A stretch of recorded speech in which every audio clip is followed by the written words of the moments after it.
Hello, Blackhawk family. Pastor Kevin here. I am pumped to be able to share with you a bit of a timeline for how we are going to proactively, reactively, fluidly. Isn't that a great way to describe this season? We've been proactive in planning, reactive in all of the new developments, and fluid as they've developed as leadership teams. But I'm pumped to share with you a plan, a timeline for reopening. In fact, attached to this video, whatever venue you're using to watch it, is going to be a PDF of a phased timeline that our leadership, our elders recently met, and our leadership is unanimously united on the fact that God has led us to this for now, and it's a fluid timeline. We're going to adjust and adapt as new developments come about. But let me get straight to the question I know all of you are asking, and that is, when can we come back to church? And the answer is this, that May the 24th is when we will begin to reopen.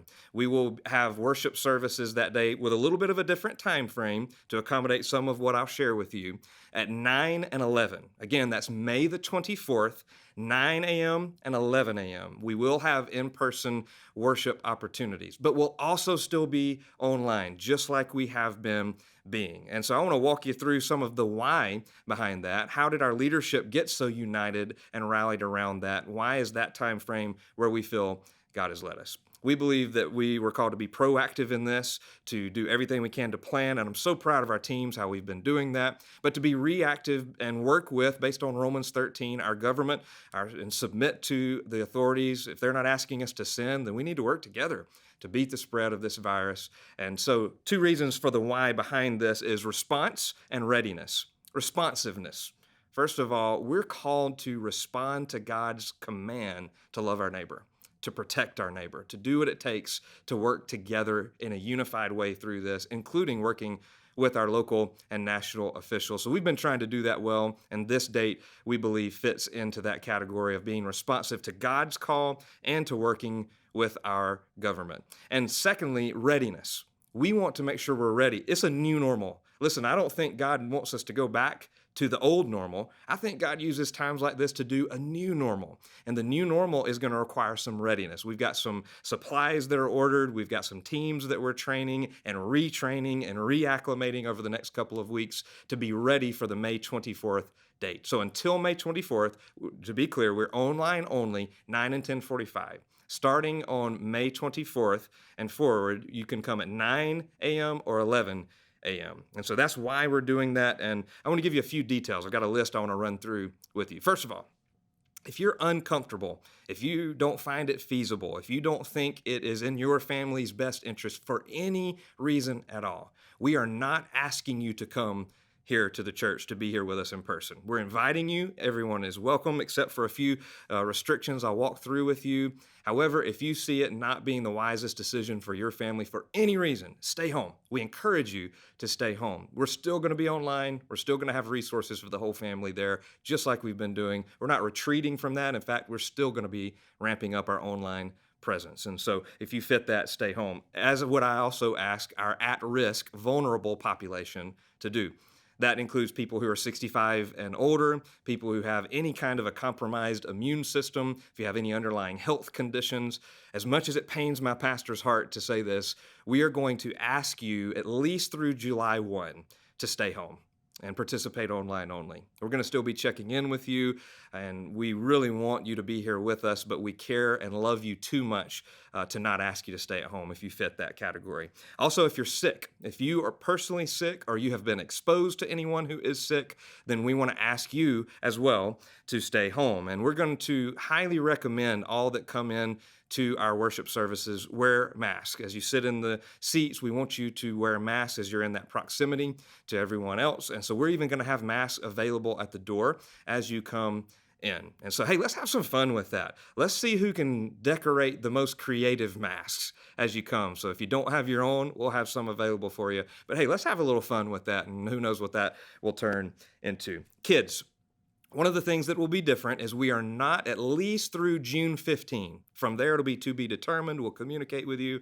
but we're not going to have children's ministry of any kind or youth ministry of any kind or adult ministry, in fact, of any kind on Sunday mornings at all, just the worship gathering. We're just going to be in our worship center foyer and have those restrooms open. And so I'll talk to you about how we'll do that. But no kids ministry, but it will still be online. We're still walking with you. And for those of you who do choose to bring your kids here, we will have activity bags for them to keep them occupied and engaged in the worship service. The same is true with our life groups, young adult ministry, adult ministries. You can begin gathering. Our adult pastor, Steve Webster, Caring Adult Ministries pastor, has sent out an email to all of our leaders already to help you start to re-engage with some in-person gatherings as your group feels comfortable, as your life group leader feels comfortable. To be able to do that, but nothing on campus at this time, at least until into June, probably on into July for that. For the process that we're going to be going through looks a little different on Sundays. We're not going to hand out bulletins. We're not going to pass offering plates or shake hands. Our coffee and cafe area is going to be closed until further notice. So we'll have alternative ways of doing all of those things, including communion, offerings that are brought in person. We'll have a box on the wall for that. You'll see all of those details. We're also going to clean in between each service and disinfect. That's the reason that we moved our second service to 11, and so that we can have that time in between to clean and disinfect. And we're going to be sharing in the coming weeks some seating charts, some seating ways that we'll approach social distancing and have space in between rows, space in between family units. And we want to ask you to only sit with your family unit, not to mix and to mingle when you do come.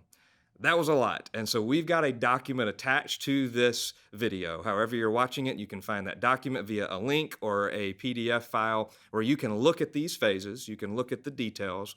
But here's what I know. I know there are some that are watching this that think this is way too soon to engage.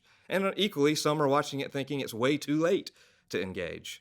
I know that we all have differing opinions on this, but we're called to be unified, to lean into this season together. And so, church, that's what I want to ask you to do during this time is let's lean in with unity. Let's have a seat for everyone, whether that's on your couch or here engaging with us beginning May 24th, 9 and 11 a.m. This Sunday, I'm going to preach to you from Mark chapter 4 and verse 35. The first verse I'll read to you is when Jesus calmed the storm. And it says, "On that day, when evening had come, he said to them, 'Let us go across to the other side.'" I just want to stop there. I'm glad Jesus leads us across to the other side. I'm glad that he's got new normals ahead of us. And we're going to continue to adapt and see God lead us into the new normals he's got ahead of us. And there will always be a seat for everybody at Blackhawk. Check out the timeline. Let us know what questions you have. Reach out to your respective ministry leaders and the teams that you're engaged with. And all of you are welcome at Blackhawk. There's a seat for you in your couch, in your homes, here at Blackhawk. But no matter what that looks like, we can't wait to embrace what God has ahead of us. See you soon.